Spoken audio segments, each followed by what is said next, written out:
guys, welcome to my channel. My name is Glory. Today I'm talking to you about feminine health and hygiene and basically how to take care of your vagina. Let's start by defining what the vagina is. What most people think is the vagina actually is not the vagina. So your vagina is actually the inner tube that connects your cervix to the outside.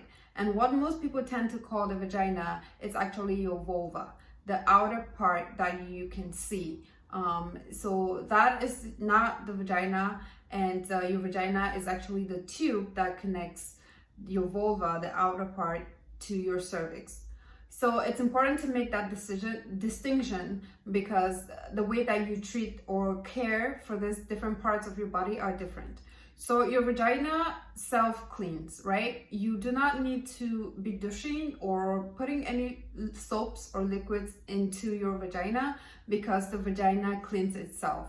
Every woman's vagina has bacteria that live in there, and that also produces secretions and has a specific pH that is conducive for the vagina to clean itself. And so you never have to artificially clean the vagina. Now, what most people call vagina, which is the vulva, is what we're talking about today. How to take care of the outer part of your lady parts, basically. So how do you take care of your vulva? So cleaning. It is essential for you to use simple soaps to clean your vulva once or twice a day. Okay, do not go too long without cleaning or washing because then bacteria will overgrow and you'll start to notice smells. So just use gentle soaps to clean the outside. So soap and water to clean the outer part of your lady parts. Okay, do not go fancy using some chemicals or things that you think will make your vagina smell good.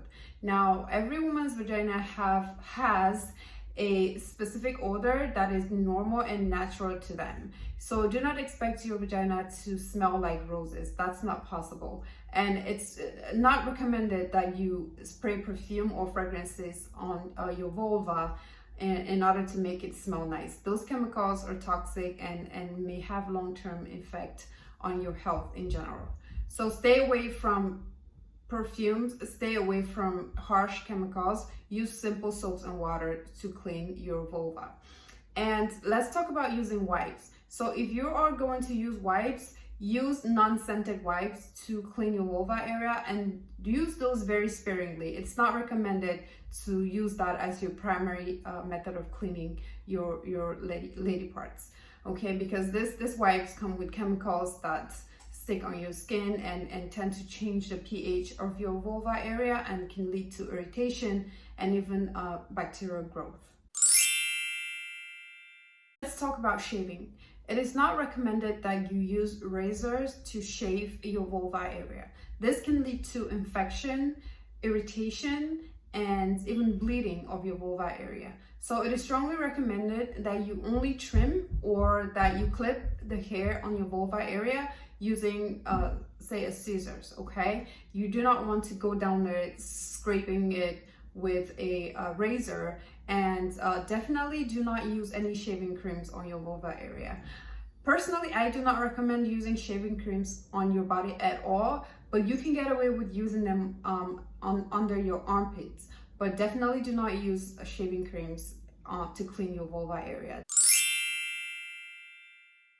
As for wiping yourself after having a bowel movement, all women should wipe front to back. Always wipe front to back. And the reason for this is you want to avoid bringing poop, feces from your anus to your vaginal area. So most women do not actually know this, but every woman has 3 openings in their private area. So you have your urethra, you have the vagina, and then you have your anus. So if you wipe back to front, then you're going to bring feces and poop from your rectum, from your anus, to your vagina and to your urethra. And this can lead to vaginal infections. This can lead to urinary tract infections. For guys, this doesn't really matter. Guys can wipe any way, any direction that they like, because men only have 2 openings. They have their urethra and then their anus. And the urethra for men is located at the tip of the penis. So it's not possible for them to contaminate themselves by wiping front to back or back to front.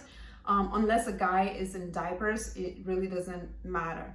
So, but for women, definitely wipe front to back, always. As far as menstrual products, I personally stick with the good old-fashioned menstrual pads. So, but for you young millennials out there who use tampons and even menstrual cups, you need to be very careful when you use these products. Make sure that they're not old, make sure that they're not molded. Because if you use molded tampons, you can end up with what is called toxic shock syndrome, which is a essentially life-threatening sickness that is caused by old molded tampons that release toxins into your body and can cause your body to go into septic shock, and people have died from this condition. So be very careful when you pick a tampon. Make sure that you know that it's fresh and that it is not molded. And as far as menstrual cups, I'm not too familiar with them, but I know it's an increasing trend these days. Just do your research before you try anything, especially for these cups that you have to insert into your vagina and they stay there for, I think, a couple of days. So that personally, that terrifies me, and I stay away from that. I stick with good old-fashioned pads, and that's what I know, and that's what I know how to deal with. So an alternative to the old-fashioned pads are the reusable pads. So these are supposed to be, I guess, more healthy because they have less toxins in them and less risk of introducing toxic chemicals to your body. But these can be very messy because the idea with reusable pads is that they're cloth pads, and what you do is you use them, and then at the end of the day you wash it out. So you wash out the blood. Very messy. I've tried it in the past, but I ended up giving it up. It just wasn't sustainable for me. Do your research and decide on what's best for you, but in either case, make sure that you're using clean products, make sure that you are changing them frequently, and make sure that you are taking a shower twice a day when you're on your period. Let's talk about underwear. How do you take care of your underwear? I hope that I do not have to tell any woman here, any girl, that you should not reuse your underwear without washing it. So every day you need to change your underwear, wear something new, and make sure you're washing your underwear, and make sure that you are drying your underwear in a ventilated place, because you want to make sure that your underwear stays clean, free from bacteria, free from fungus, free from any kind of infection that could potentially get into your body when you wear this underwear. So make sure you're wearing cotton underwear preferably, and that your underwear is well ventilated. Stay away from very tight underwear that can basically suffocate your vulva, your vagina, and wear something that is cotton and ventilated so that there's air circulating down there, just to make sure you're staying clean and fresh.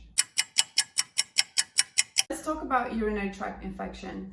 Women often get urinary tract infections, especially right after childbirth, but you shouldn't have recurrent urinary tract infections. If you find yourself in a situation where you're constantly getting urinary tract infections, you should definitely talk to your primary doctor or your OBGYN and have them do more tests to figure out why you might be having recurrent urinary tract infections. So some signs and symptoms to look out for urinary tract infections is you have very itchy vulva area, very itchy vagina, and sometimes you can have very thick white cottage cheese-like secretions. That's usually a sign of a yeast infection. You should talk to your primary doctor and they will prescribe you a medication, usually fluconazole, for you to use for that. Other signs to look out for is a greenish/yellowish secretion, usually associated with a fishy odor. So if you notice this, then it's likely that you have what is called bacterial vaginosis. Again, talk to your primary doctor, talk to your OBGYN, and have them examine you and also prescribe you the appropriate medication for that. And then for other bacteria infections, you can have, just general itchiness, you can have all the secretions, you can have pain with urination, pain with intercourse, and these are more common with what you call your sexually transmitted infections. So gonorrhea, chlamydia, syphilis, herpes. Definitely pay attention to your vaginal health, pay attention to any changes that you notice. And if you notice that you have any, pain with intercourse, pain with urination, anything abnormal, anything out of the ordinary for you, never ignore it. Definitely talk to your doctor about it and have yourself, diagnosed and properly treated. Because many of the sexually transmitted infections, they affect your fertility down the road. And again, like I said, the signs and symptoms usually present later in the course of the disease. So these are things that you want to be extremely vigilant and pay attention to so that you can help your doctors diagnose you as soon as possible.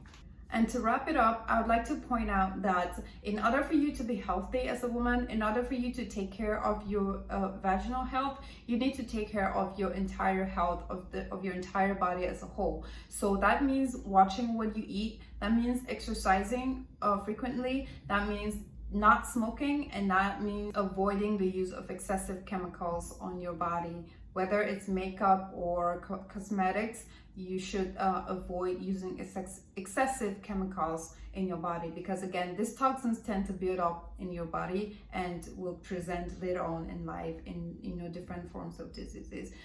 So definitely be more proactive with your health. Do not just go with the flow. Do not ignore things around you. Watch your nutrition. This is very important. You are what you eat. Definitely stay away from processed foods. Stay away from sugars. I hope this video was helpful for you. Let me know if you learned something new today. Let me know if you have any other tips about taking care of your vaginal health. Thank you so much for watching, and thank you so much to all my subscribers and supporters out there. I am so grateful that you guys are part of my community, and now we are learning and growing together.